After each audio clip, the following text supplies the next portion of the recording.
Alright, greetings. We are ready and up to visual text analysis. This is a very interesting subject if you are not familiar with it. Let's go ahead and jump right into it and start with, what do we mean by a visual text?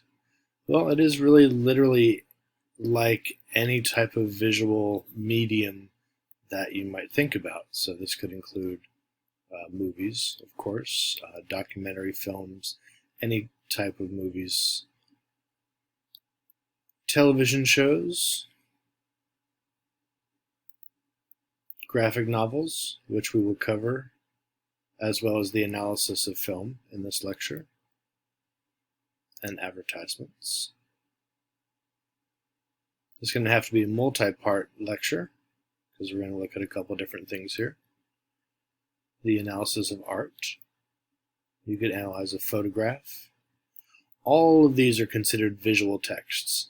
So when we're talking about writing an essay about a visual text, we're talking about writing about any one of those things.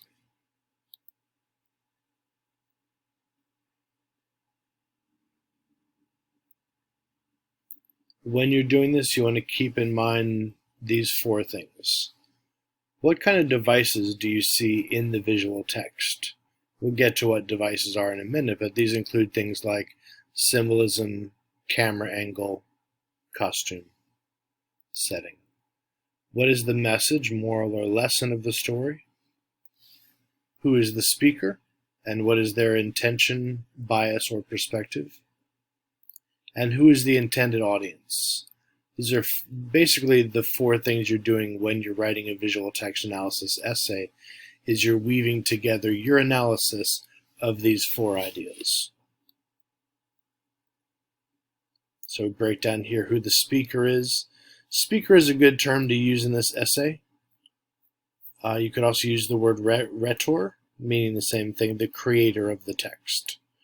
And then whatever the specific medium, whatever they call the creator of the person of that medium, director, photographer, cartoonist would be the right term there. This is just a guide to help you find the speaker. If that's,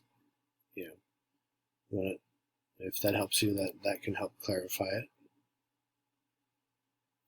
So when we talk about what is the message, we're basically saying what is the main idea. If you could maybe sit down with the creator of the visual text and ask them, why did you make this? What was your purpose? What's your motive? Do you have, an idea that you're trying to get across? That would be the message. Or I should say maybe their answer to that question. That's the message.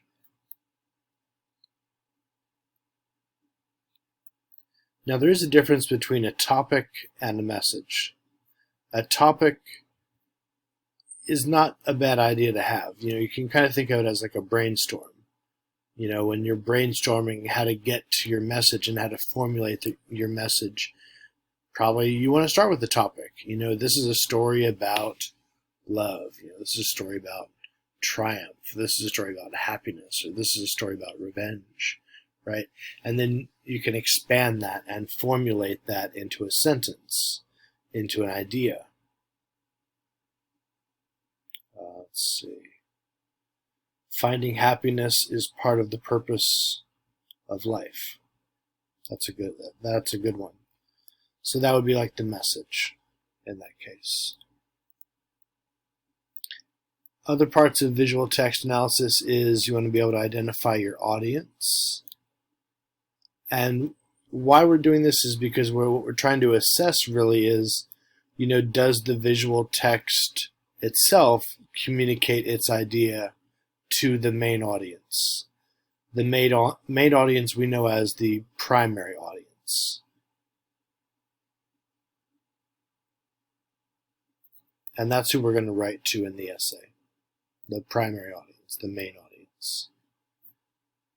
When you're thinking about the audience, it can be helpful to try to narrow them down in your mind to, like, what do you think they generally are? Like, who is the audience for this? You might think about breaking this down by age, generation, race, sexuality, culture, religion, geographic location, social status, education, interests. It's not always that cut and dry, but these can give you some ideas to help you get started. There's some examples.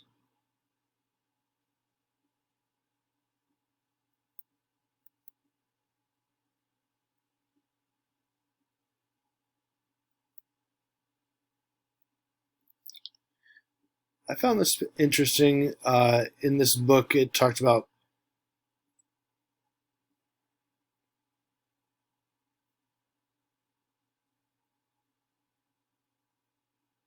5 things that are central to communicating the message of a film: plot, emotional effect or mood, character, style or texture, and ideas.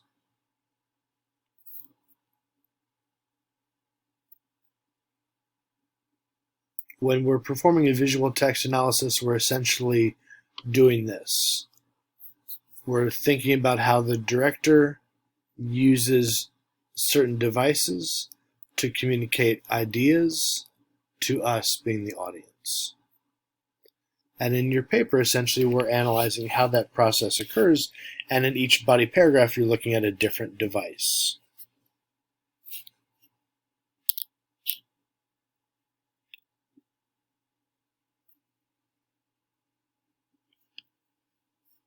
One device you might look at is mood, or also tone, you could look at as well. Tone is how the author feels or the creator feels, and mood is how the audience feels or how we feel about it.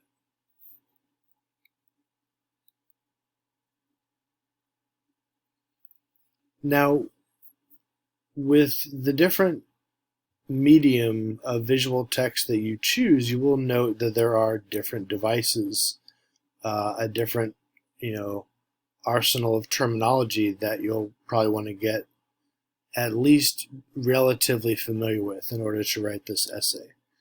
In this lecture, it focuses on advertising devices. It does touch on graphic novel devices, and it touches actually on all of these, but the focus of this lecture is film devices and and advertising devices, and then to a much lesser degree graphic novels. So what I'm saying is, if you are writing about a piece of art or photography, I would suggest that you use other outside sources beyond just the lecture, certainly, or the terminology that is on Canvas. All right, so let's take a look at color symbolism. Symbolism is the emphasis of a particular symbolic effect. In this case, this is a shot from The Notebook. We see these two characters reunite their passion and their love for each other in the rain, because water is a common symbol for rebirth.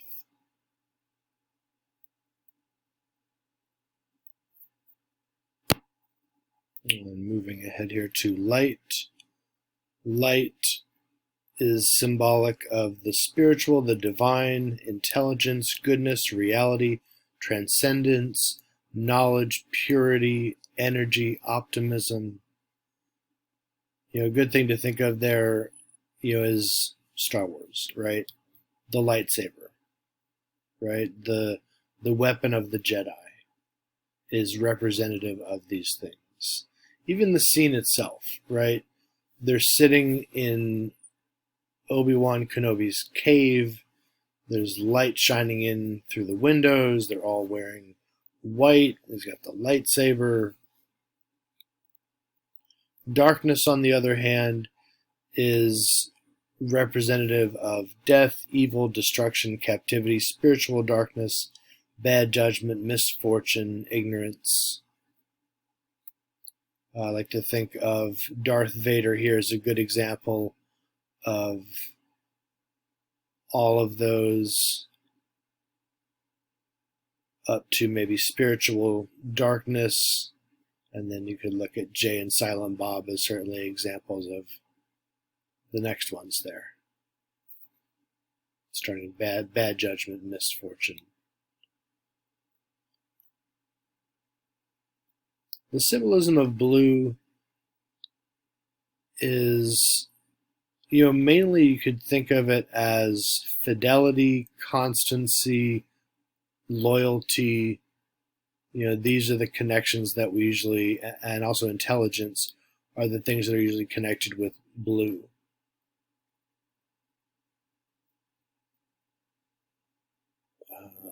Captain America in the comics is a brilliant military strategist. You see also in the Star Trek movies and TV shows, Spock typically dressed in blue, and it is because he is Captain Kirk's loyal sidekick, right? If he needs anything, who is there to help him? Who is his loyal friend who is just constant? Dr. Spock. Brown is, in the Christian context, representative of spiritual death, which I think takes on interesting meaning if you've seen this film. This is Harrison Ford in Indiana Jones and the Last Crusade, 1989. I love this movie. It's my favorite of the series. I've seen them all. Did not really like the last one, the Crystal Skull. But in this movie in particular, it explores Indiana Jones's lack of faith. It explores that, and it tests him. So you see that, this idea of spiritual death. He's not a very spiritual person in the movie, but he is these other things too, though, right? He is calm. I wouldn't say passive necessarily. That's not his style, right? But he's dependable. He's practical. And look at the way he's dressed, right? He couldn't be dressed in more shades of brown if they tried, right? Brown hat, brown trim, brown jacket, brown shirt. I don't know. I guess it's a black tie. Yeah, it looks like a black tie. It could really just be a dark shade of brown, though. Not sure.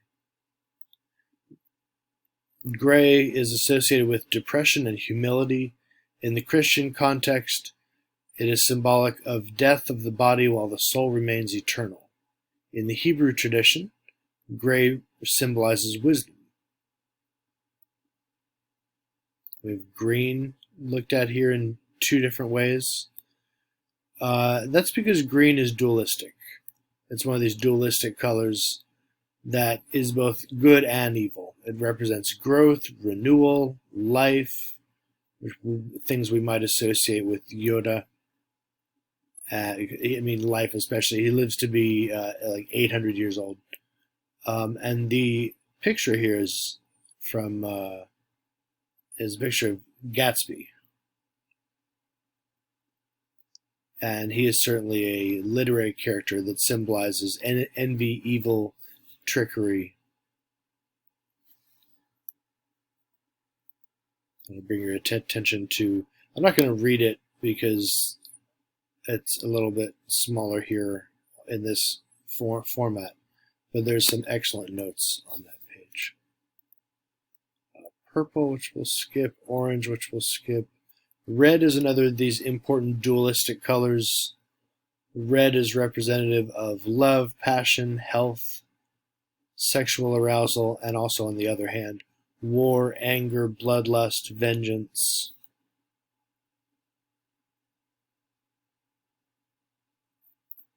Think of red, the association with superheroes, but also the association with the dark side. Silver is representative of the moon, virginity, and purity.